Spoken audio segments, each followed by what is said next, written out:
എല്ലാവിധ ലാബ് ടെസ്റ്റുകൾക്കും MHL smart labs, Dubai road, Eriyad, Bahadur mall, Kara and Manoos properties, Asmabi college. കൂടുതൽ നേട്ടങ്ങളും വികസനങ്ങളും കൊണ്ടുവരുവാൻ LDF അധികാരത്തിലെത്തണമെന്ന് S. Sharma. LDF Methala east മേഖലാ കൺവെൻഷൻ ഉദ്ഘാടനം ചെയ്ത് സംസാരിക്കുകയായിരുന്നു CPIM സംസ്ഥാന കമ്മിറ്റി അംഗവും മുൻ മന്ത്രിയുമായ S. ശർമ്മ. PK സജീവൻ അധ്യക്ഷത വഹിച്ചു. LDF നേതാക്കളായ CC Bipinchandran, PK Chandrasekharan, advocate VR Sunilkumar MLA, Mushtaq Ali, Venuvennara, advocate VS Dinal, Sheela Rajkamal, Ashraf Saban തുടങ്ങിയവർ സംസാരിച്ചു.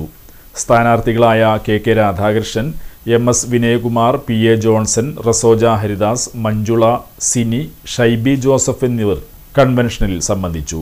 CV ഉണ്ണികൃഷ്ണൻ സ്വാഗതവും NK തങ്കരാജ് നന്ദിയും പറഞ്ഞു. നമുക്കറിയാം, മുമ്പതിൽ നിന്നുള്ള ആളുകൾ ജീവിത രീതി മാറി മറിഞ്ഞു പോകുന്നു. ഒരുപക്ഷെ നമുക്ക് ചെയ്യാൻ പോലും പറ്റാത്ത സാഹചര്യങ്ങളിലേക്കാണ് കേന്ദ്ര ഗവൺമെന്റിന്റെ സാമ്പത്തിക നയങ്ങളായ വർഗീയ നയങ്ങളായാലും പോയിക്കൊണ്ടിരിക്കുന്നത്.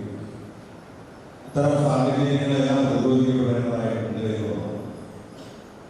ഒരുപക്ഷെ ഇന്ത്യ എന്ന് പോകുന്നത് ഒരു സമൂഹത്തെയും അതുപോലെ തന്നെ സമുദായത്തെയും അടിമത്തത്തിലേക്ക് കൊണ്ടുപോകുന്ന സാഹചര്യങ്ങളിലേക്ക് സാമ്പത്തികപരമായിട്ട് പണക്കാരൻ പാവപ്പെട്ടവർ തമ്മിലുള്ള അത്തരം കൂടുതൽ ആളുകളിലേക്ക് വരുന്ന സാഹചര്യങ്ങളിലേക്കുമാണ് ഇന്ത്യ പോകുന്നത്.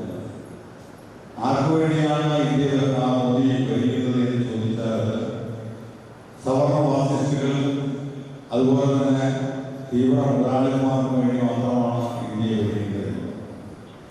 സാധാരണപ്പെട്ട ജനങ്ങളെല്ലാം ഇല്ലായ്മ ചെയ്യുന്ന രീതിയിലേക്കുള്ള ഒരു ഭരണകൂടമാണ് ഇന്ന് നമ്മുടെ മുന്നിൽ നിൽക്കുന്നത്.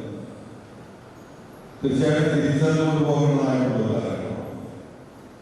വെറുതെ പോയി കഴിഞ്ഞാൽ നമുക്കുണ്ടാകുന്ന അതിരൂക്ഷമായിട്ടുള്ള വിപത്തുകളെ കുറിച്ച് നമുക്ക് പിന്നീട് വ്യസനിക്കേണ്ടതായിട്ടുള്ളത്.